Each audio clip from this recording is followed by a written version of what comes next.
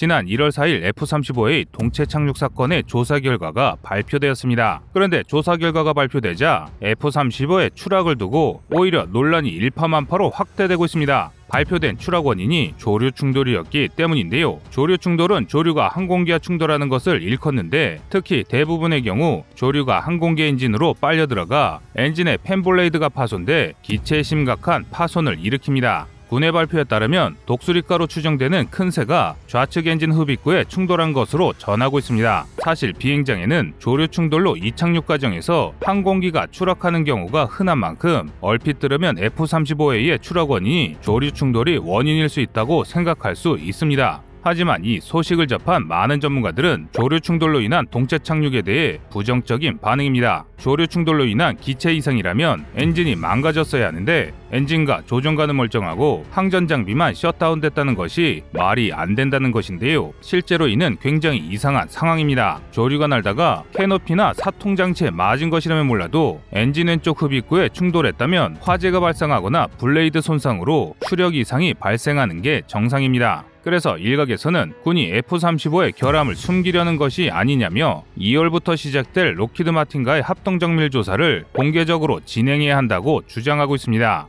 만약 F-35에 심각한 결함이 있다면 F-35의 추가 도입을 전면 중단하고 KF-21 보라매 추가 양산과 조기 도입을 추진해야 한다고 주장하는데요. 하지만 안타깝게도 이는 현실적으로 불가능한 이야기입니다. KF-21 보라매 양산은 아무리 앞당긴다 하더라도 5년 이상 걸리며 본격적인 양산과 전력화를 고려하면 최소로 잡아도 10년이 걸릴 이야기입니다. 그때까지 우리 군이 선택할 수 있는 하이급 스텔스 전투기는 사실 F-35가 유일한 상황입니다. 즉 우리 군은 여러 결함에도 F-35의 추가 도입을 추진하는데 그만한 이유가 있다는 것이죠. 그래서 국내 여론은 우리가 절대적인 방산복합체, 미국산 방산무기에 휘둘리는 건 어쩔 수 없다 쳐도 이번 실수에 대한 보상은 제대로 값을 쳐 돌려받아야 한다고 성토하고 있습니다. 하지만 방법이 마땅치 않은 상황이었는데요. 그런데 얼마 전 산자부가 한국형 제트 엔진 개발을 천명하면서 새로운 방법이 생겼습니다. 바로 미국산 G사의 F-414 엔진 기술 이전입니다. 마침내 대한민국이 본격적인 제트기용 첨단 엔진 개발을 선언했습니다. 이로써 한국은 그동안 반쪽짜리 국산 전투기 개발국이라는 불명예를 떨쳐버리고 본격적인 세계 군사 강국으로 나아가는 첫 발걸음을 내딛었습니다.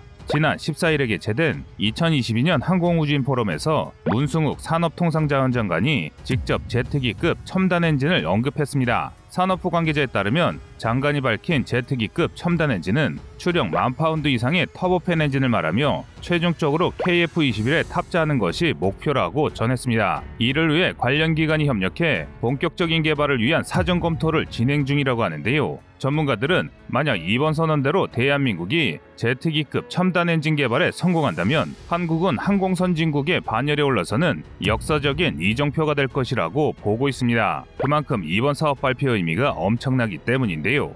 그러나 일각에서는 이에 대해 부정적인 반응을 보이고 있습니다. 지금 KF-21에 들어가는 F414 엔진의 재연소 추력이 22,000파운드이며 이마저도 20년 전에 개발한 엔진인데 반해 한국은 고작 10,000파운드급을 이제 만들어서 언제 KF-21에 탑재하냐는 것입니다. 차라리 성능 좋은 외산 엔진을 사는데 비용을 투자하는 게 더 낫다는 게 이들의 주장인데요. 그런데 이는 방위 산업에 대해 몰라도 한참 모르는 말입니다. 외산을 쓰는 게 더 현명하고 저렴해 보이는 것은 어디까지나 평시를 기준으로 할 때입니다. 전쟁 같은 비상 상황이 발생했을 때 국산이 아니라 외산을 쓰고 있었다면 엄청난 손실을 볼 수밖에 없는 게 사실입니다. 또 우리가 만들지 못하는 것이라면 몰라도 만들 수 있다면 무슨 수를 쓰든 만들어야 하는 것이 국산 무기입니다. 하지만 그렇다고 덮어놓고 무조건 국산화를 하다가는 큰 낭패를 볼 수 있습니다. 옆나라 일본은 국산의 늪이라는 고질적인 불치병에 걸려 수십 년째 치료도 못하고 있습니다.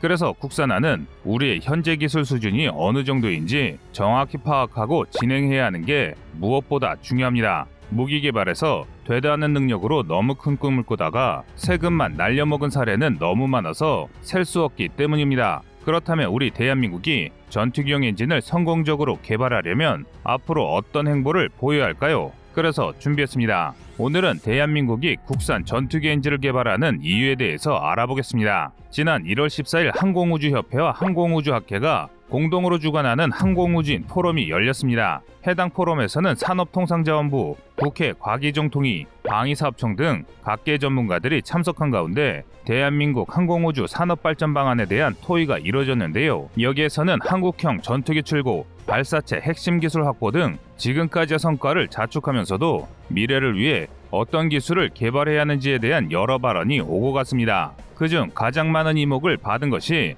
바로 산업통상자원부 장관이 발표한 내용이었는데요. 그는 이 자리에서 산자부가 다른 국내 기관들과 함께 친환경 전기동력 비행체를 활용한 도심항공교통 UAM과 제트기급 첨단 엔진을 개발할 것을 공식적으로 천명했습니다. 이로 인해 우리 군 전문가들이 발칵 뒤집혔습니다. 아무리 우리의 방산기술이 빠르게 성장하고 있으나 이렇게 빠른 속도로 발전하는 것에 놀랐기 때문입니다. 더욱이 아직 한계가 뚜렷해 보이던 전투기용 엔진 개발이 미국처럼 본격화될 것이라고는 그 누구도 생각하지 못했는데요. 현재 한국은 재연소 추력 5,500파운드급 저바이패스 터보팬 엔진을 개발 중입니다. 터보팬 엔진은 팬블레이드로 엔진에 유입된 공기 일부를 바로 배출해 추력을 만드는 제트 엔진의 한 부류입니다. 공기를 많이 배출시키면 연비는 높지만 성능이 떨어지는 고바이패스 엔진이 되고, 반대로 대부분의 공기를 압축기로 보내면 연비 효율은 떨어져도 높은 성능을 낼 수 있는 저바이패스 엔진이 됩니다. 그래서 높은 기동성과 가속력을 요구하는 전투기용 엔진은 대부분 저바이패스 엔진으로 만들어지는데요. 지금 한국이 개발 중인 5,500파운드급 저바이패스 엔진 정도면 최근 추락한 F5ES인 제너럴 일렉트릭의 J85 터보제트 엔진과 비슷한 성능을 낼 수 있습니다. 다만 이는 코어브를 기준으로 한 것으로 팬블레이드까지 완성된 완성품의 경우 이보다는 훨씬 강력한 11,000파운드까지 추력을 강화할 수 있습니다. 만약 제트 엔진 개발 사업이 순조롭게 진행된다면 보라매가 본격적으로 양산되기 시작할 2030년대 초반이면 국산 경공격기 FA-50에 탑재된 F404 엔진이나 프랑스 라팔 전투기에 탑재되는 M88과 맞먹는 국산 엔진을 확보하게 됩니다. 뿐만 아니라 국산 엔진을 완성하면 곧바로 국산 무인 전투기 가오리 X에 탑재될 예정이라고 알려져 있는데요. 그런데 일각에서는 이 정도 수준으로는 아무것도 할 수 없으며 예산 낭비에 불과하니 외산 엔진을 도입하자고 주장합니다. 이유는 간단한데요. 성능이 떨어져도 너무 떨어진다는 것입니다. 사실 이들의 주장이 틀린 말은 아닙니다. 일례로 한국이 목표로 하고 있는 추력 10,000파운드 이상의 터보팬 엔진을 미국은 이미 1980년대 완성했습니다. 1983년 도입되어 FA18AB 레거시 호넷에 탑재됐던 F404G402 터보팬 엔진이 그 주인공인데요. 애프터버너를 사용하지 않고도 11,000파운드 추력을 낼 수 있었으며 애프터버너를 사용하면 17,000파운드까지 무난히 낼 수 있었습니다. 워낙 성능이 좋다 보니 개량형 엔진이 FA50에 탑재되었을 정도입니다. 한마디로 대한민국과 미국의 항공 엔진 격차는 무려 50년에 달한다는 것이죠. 그래서 우리가 막대한 투자를 해 엔진을 만들더라도 그 사이 미국이 더 강한 엔진을 만들어버리면 군용기 엔진으로 쓸 수 없을 테니 차라리 성능 좋고 믿을 만한 미제 엔진을 구입하자는 것입니다. 그런데 이런 주장은 우리가 전투기를 만들지 못했을 때나 맞는 말입니다. 즉 지금 우리의 입장에서는 잘못돼도 한창 잘못된 생각입니다. 우선 항공 엔진 개발을 시도할 수 있는 것만 하더라도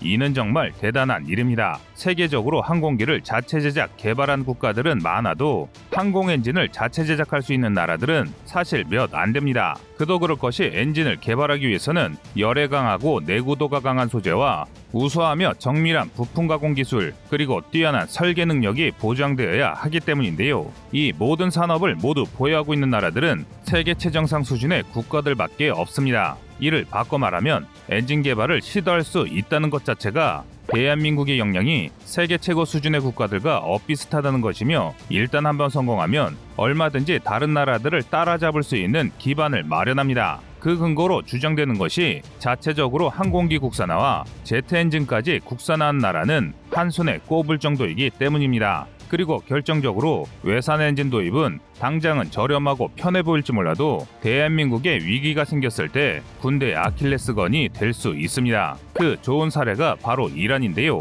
과거부터 중동에서 미국의 중요한 우방이던 이란은 종교혁명으로 반미 세력이 정권을 잡자 미국은 이란에 대한 모든 군사 원조를 중단했습니다. 이에 따라 이란에 판매됐던 미국산 전투기의 가동률이 크게 떨어지면서 이란의 국방력은 곤두박질 쳐졌는데요. 이를 눈여겨보던 이라크가 얼마 지나지 않아 이란을 침공하면서 이란은 두 나라의 무력 분쟁으로 큰 피해를 볼 수밖에 없었습니다. 만약 이란이 부품이라도 생산할 능력이 있었다면 이라크에 무참히 패하는 일은 없었을 것입니다. 우리도 마찬가지입니다. 미국과 대한민국이 혈맹이라고는 하나 미국의 갑작스런 위기로 한국을 지원할 수 없게 되거나 불가항력적인 이유로 항공기 핵심 부품을 공급받지 못하게 되면 우리의 국가안보는 절대 안전하다고 담보할 수 없습니다. 또한 이와 별개로 미국이 제품 가격을 막무가내식으로 올려받는 일은 충분히 일어날 수 있습니다. 따라서 항공엔진 개발은 선택의 문제가 아니라 국가안보를 위한 필수적 선택입니다. 하지만 일각의 주장처럼 무조건 국산화만 밀고 갈 수 없는 것도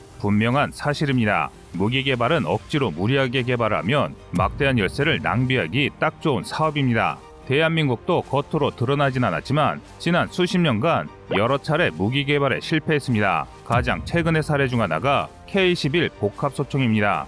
미국이 OICW를 만들다 포기했음에도 우리는 할 수 있다는 막연한 열정만으로 끝까지 밀고 나가다가 각종 결함을 결국 해결하지 못해 국방계에게 큰 차질이 빚어졌는데요. 전문가들은 이런 문제가 다시 일어나지 않기 위해서는 독자적인 기술 개발과 함께 라이선스 생산이나 해외 투자 등을 통해 새로운 기술을 얻을 필요가 있다고 말하는데요. 그러면서 세계적인 항공엔진 제작사인 제너럴 일렉트릭의 신형 엔진에 투자해야 한다고 분석합니다. 현재 GE는 KF-21S1, F414G400 엔진을 개량한 신형 엔진을 개발한 업체입니다. F414G400 엔진은 재연소 없이 17,000파운드의 추력을 낼 수 있고 애프터버너를 사용할 경우 22,000파운드까지 추력을 낼 수 있는 강력한 항공 엔진입니다. 미국이 아직도 항모형 함재기로 사용 중인 F-18EF 슈퍼넷도 이 F414 엔진을 사용합니다. 한국은 라이선스 생산한 400K 엔진을 CJ 보람에 탑재했으며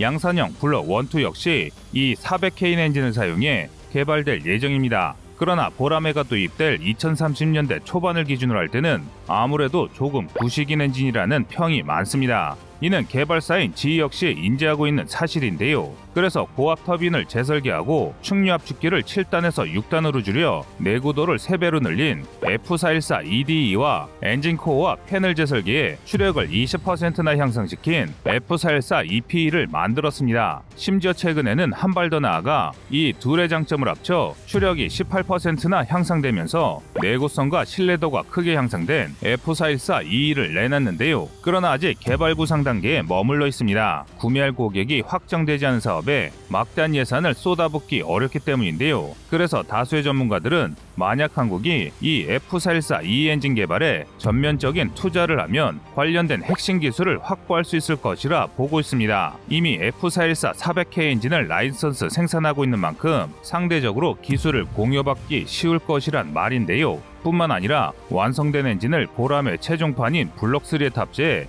성능 향상을 노려볼 수도 있습니다. 사실 이 부분이야말로 가장 중요한 장점인데요. F414E 엔진의 가장 큰 장점 중 하나가 전력 사용량의 증대이기 때문입니다. 우리 군은 지난 2021년 12월 KF-21 보라매를 국산 UCA 가오리-X와 유무인 복합전투체계 멈티를 운영할 것이라는 사실을 밝혔습니다. 당연히 더 고성능의 소프트웨어가 탑재되어야 하며 레이더 역시 더 고출력으로 변경되어야 합니다. 그리고 이렇게 성능을 올리다 보면 전력이 부족해질 수밖에 없습니다. 게다가 여러 체계가 추가되는 만큼 자체 중량 역시 늘어날 것이 뻔한데요. 한마디로 더 큰 무게를 감당할 수 있는 추력 향상과 전력 사용량이 충족되는 F414E 엔진은 보람의 블록3와 궁합이 아주 좋은 엔진입니다. 따라서 F414E 엔진을 지휘와 함께 공동 개발하면서 여기서 얻은 노하우와 기술을 우리 터보팬 엔진 개발에 적용한다면 우리 터보팬 엔진 기술을 빠르게 향상시키면서 동시에 우리 공군의 전력을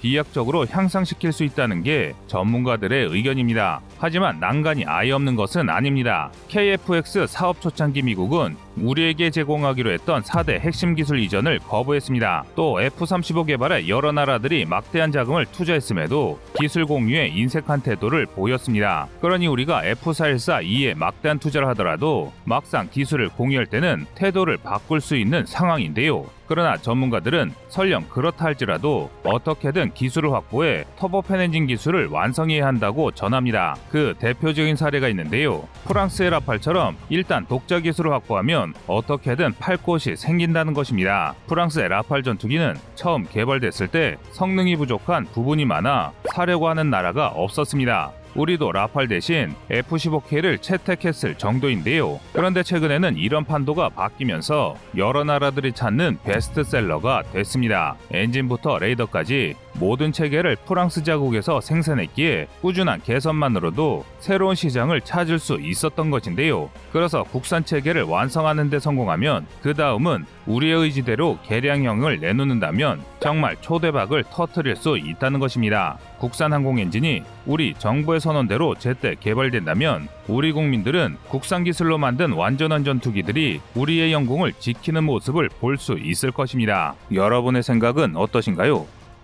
안녕하세요, 꺼리투브입니다. 여러분의 가부나 성원에 힘입어 군사무기에 관심 없는 분들도 쉽게 이해하실 수 있는 대한민국의 육해공 군사무기의 숨은 비하 이야기를 책으로 엮었습니다. 하루 종일 검색해도 절대 찾을 수 없었던 비밀스러운 내용을 이제 책으로 만나보세요.